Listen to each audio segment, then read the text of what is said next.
It's the little British roadster that was so good even Enzo Ferrari had to admit it was the most beautiful thing he ever saw.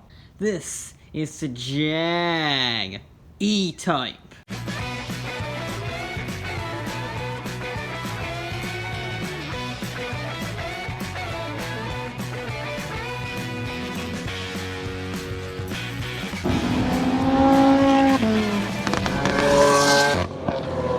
Jaguar had launched the XK series with the 120 and the 150 in the mid-1950s.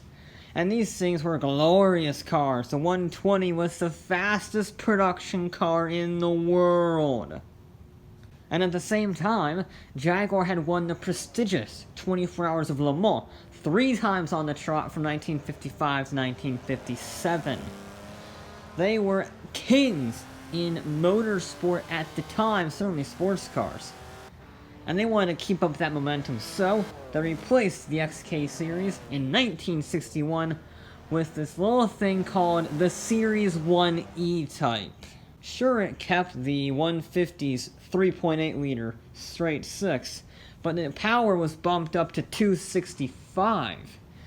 But as we know, power is only half of the equation for speed. The other half is aerodynamics. And oh boy, they got that covered. They underwent secret wind tunnel testing at night to streamline the body. Now, that's not revolutionary. Other manufacturers like Lancia had done it before. But it was still very early on in this new pioneering technology. In order to streamline the body and reduce drag as much as possible, the floor was flat. And the hood latches were so complex they needed a special tool to open it, just to reduce drag and probably jack up maintenance costs, but whatever.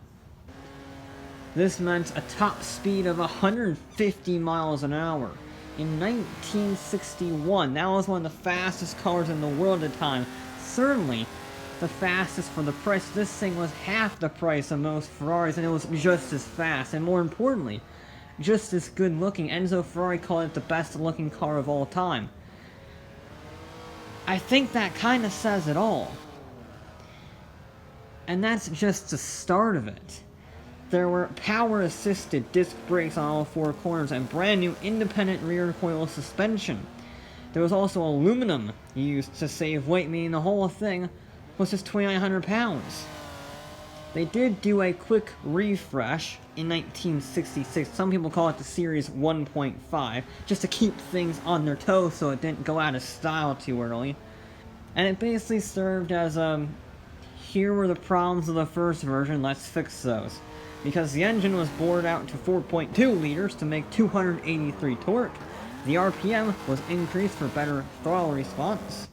There was an electric cooling fan added to the radiator, and new generators to meet the ever-demanding power requirements.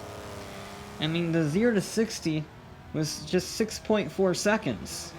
For a 2,000-pound coupe, that was pretty darn good, and by the end of the Series 1 run, they had made almost 39,000 of the little things. And in fact, it was so widespread that the New York Museum of Modern Art has an E-Type as part of their collection. Oh, and did I mention, it went motor racing a lot. They started out with the low-drag coupe, which was designed to slip through the air as fast as possible, even more so than the normal E-Type. The body was made completely out of aluminum and was designed to match the Ferrari 250 GTO down the straightaways. But Jaguar never actually had a factory effort on it, and while it would have been advanced for the time, by the time they actually started to do anything with it, it had fallen by the wayside. So they went with Plan B, and they called it the lightweight. They basically took an E-Type and put it through a cheese grater. Any and all unnecessary weight of any kind whatsoever was reduced. Once again, the bodywork was completely replaced with aluminium, and the whole car weighed 250 pounds less than when it started.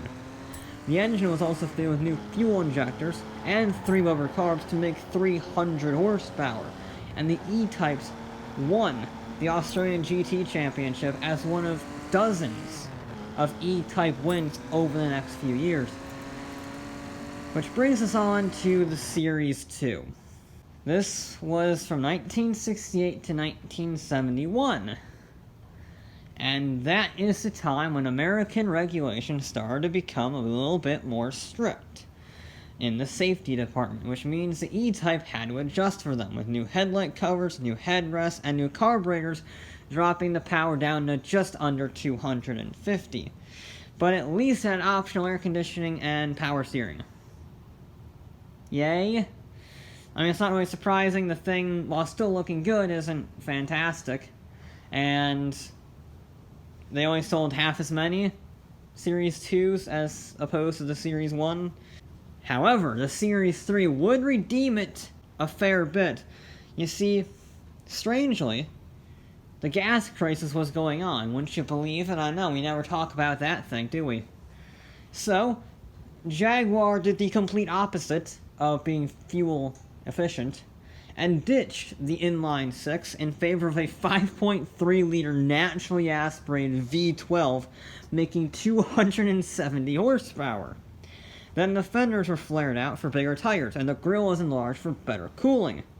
And you know what? It worked! Sales did go up, but they were still only about 15,000 during its run, and that was not enough to justify production, but at least it went out with a bang. Or did it?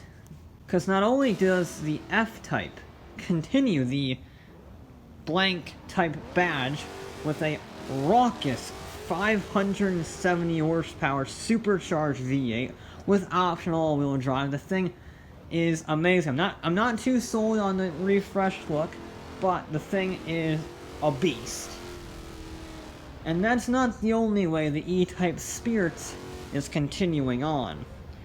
Because then we have this little company in England called Eagle. They basically build brand spanking new E-Types. Although obviously you can't call it an E-Type, they call it the Speedster. The proportions are basically identical to any non-automotive enthusiast, and to some automotive enthusiasts they look exactly the same. However, everything about it has been modernized.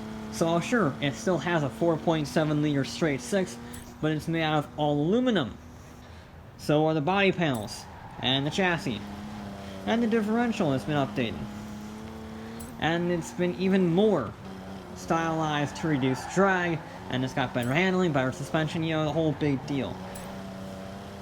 And then we have a modernized version of the low drag GT. This thing has a top speed of over 160 miles an hour thanks to a 400 horsepower straight 6. That's absurd. Now, they're expensive cars. They're more than most Ferraris these days. But they are a bit of a bargain compared to normal, original E-Types. Those things can go from anywhere from $70,000 to hundreds of thousands of dollars depending on the version. So, you're kind of getting the steal, plus the thousands, literally thousands of man-hours required to build the Eagles is almost worth the price of admission in amongst itself. Of course, if you are buying an Eagle, you also don't care about the price of admission, so there you go, I guess.